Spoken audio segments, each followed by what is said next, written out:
What if your life kept repeating itself? Not because of fate, but because you never truly learned from the past.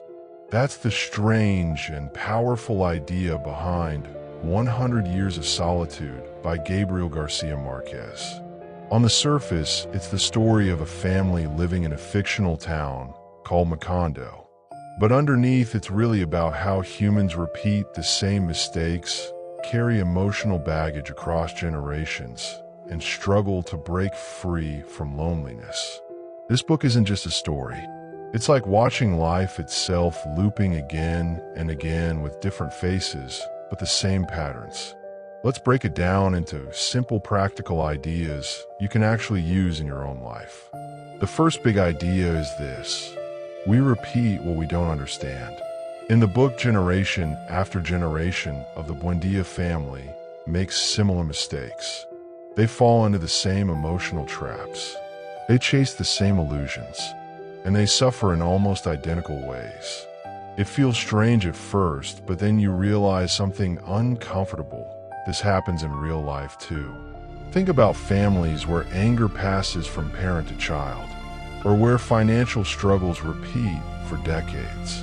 Or even in your own life, where you keep making the same decision, hoping for a different result.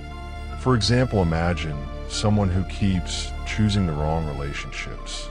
Every time they say, "This one will be different," but the pattern continues. Why? Because the real issue hasn't been understood or healed. The takeaway here is simple. If you don't pause and reflect, your life will run on autopilot. And autopilot often leads you back to the same place. So the action is this: take one pattern in your life, something that keeps repeating, and ask yourself honestly, what am I not seeing here? That question alone can break cycles. The second idea is about the danger of isolation. The characters in the story often choose solitude. Sometimes it's emotional distance, sometimes it's physical isolation. And slowly that isolation starts to damage them. They lose connection, clarity, and even purpose. At first, solitude feels safe. It protects you from conflict and disappointment. But over time, it creates a different kind of pain, quiet emptiness. You can see this in real life very clearly. Someone gets hurt, so they stop trusting people. They build walls. They avoid deep conversations. On the outside, they look fine, but inside they feel disconnected. The problem is not being alone. The problem is staying alone for too long. The takeaway: humans are not designed to carry everything alone. You need connection, even if it feels uncomfortable. A simple action you can take is this: reach out to one person today. It could be a friend, a family member, or even someone you haven't spoken to in a while. Not for a long conversation, just a small connection. That's how isolation starts to break. The third idea is the illusion of progress. In the story, the town of Macondo goes through many changes. New inventions arrive. New ideas appear. Things seem to improve. But at a deeper level, the same problems remain. This is something we often miss in real life. We think moving forward automatically means improving, but that's not always true. For example, someone might get a better job, earn more money, or move to a new city. On the outside, it looks like progress. But if their mindset hasn't changed, they carry the same stress, fears, and habits into this new life. So nothing really changes. The takeaway here is powerful. Real progress is internal, not just external. If you want your life to improve, you have to work on how you think, how you react, and how you understand yourself. A practical step: the next time you achieve something, big or small, pause and ask yourself, what have I actually learned from this? Not what you gained, but what changed inside you. That's real growth. The fourth idea is about memory and forgetting. In the book, there's a strange moment where people in the town start forgetting things, even basic things. They forget names, meanings, and memories. To cope, they start labeling everything. It sounds magical, but it reflects something very real. We forget lessons all the time. We go through experiences, we learn something important, and then we slowly drift back into old habits. For example, someone might go through a tough phase, learn the importance of discipline, and build good habits. But after a few months of comfort, those lessons fade, and they return to old patterns. The takeaway: memory isn't just about recalling facts. It's about holding on to lessons. If you don't actively remind yourself, you will forget what once changed you. A simple action: write down one important lesson you've learned in the past year. Keep it somewhere visible. Read it regularly. This keeps your growth alive. The fifth idea is the danger of chasing illusions. Many characters in the story spend their lives chasing something that never truly satisfies them. It could be knowledge, love, power, or even an idea of success. But no matter how close they get, it never feels complete. This is something we all experience. You tell yourself, once I achieve this, I'll be happy. But when you reach it, the feeling doesn't last. Then you move the target again. For example, someone might think getting a certain income will solve everything. But once they reach it, new desires appear. The cycle continues. The takeaway is not to stop having goals. It's to understand that external achievements alone won't give lasting fulfillment. Real satisfaction comes from how you live daily, not just what you achieve. A practical step: instead of asking, "What do I want next?" ask, "Am I enjoying how I'm living right now?"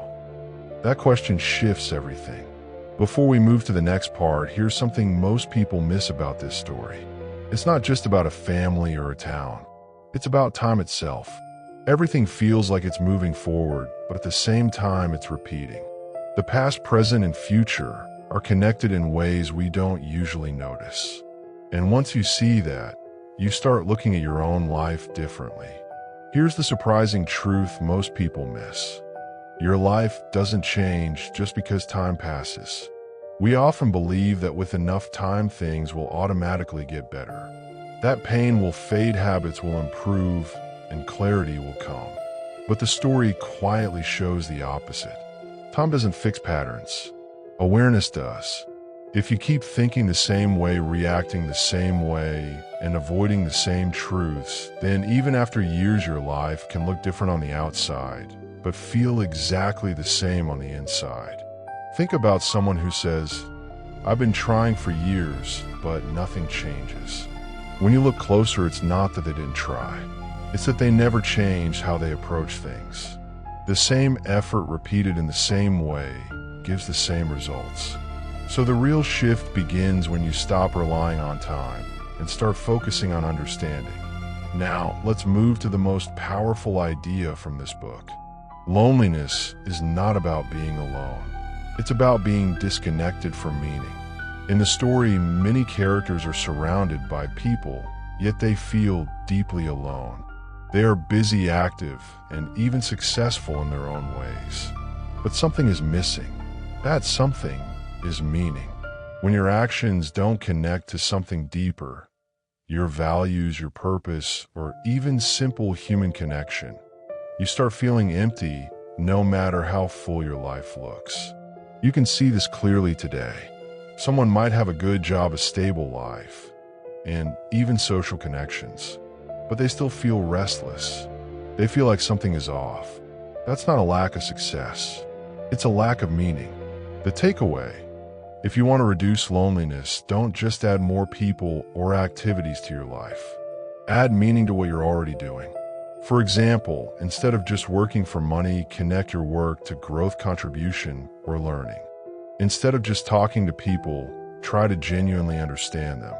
Meaning changes the quality of your experience. Now let's bring this into something you can actually do today. Here's a simple action step inspired by the entire book. Pause for 10 minutes and reflect on one repeating pattern in your life. It could be emotional, financial, social, or even personal habits. Then write down 3 things. What keeps happening again and again? What you usually do in response? What you could do differently next time? That's it. You don't need a big plan. You just need awareness and one small change. Because breaking a cycle doesn't require a perfect strategy. It requires a different response. And once you change your response, the pattern starts to lose its power. As we come to the end, here's the idea you should carry with you. Your life is not just a straight line moving forward. It's a pattern. And most people live inside that pattern without ever noticing it. They think they're moving ahead, but they're actually going in circles. The moment you start noticing your patterns, really noticing them, you step outside the loop. And from there, real change becomes possible. Not because time passed, but because you finally saw what was always there.